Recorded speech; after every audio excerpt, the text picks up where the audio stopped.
na-enjoy naman namin kasi sobrang busog namin. Kaya kailangan namin igalaw ang aming mga katawan para mabawasan yung busog namin. Kaya thank you sa aking kumare na nag-imbita sa akin para sa birthday ni Joy.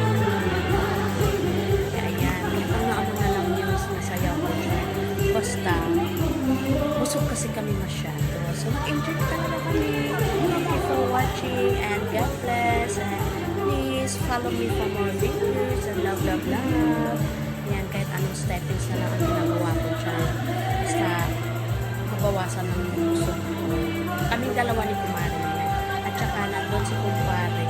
Kaway, tingin siya ng tingin sa amin kasi hindi talaga buhay, hindi kami sasayaw ni kumare. Pag makarinig kami ng mga music. Kaya, ayan. Thank you for watching. Love, love, love. Patuloy pa rin ang sayawan. Kahit nakatalikod lang ako. Bye-bye. Love, love.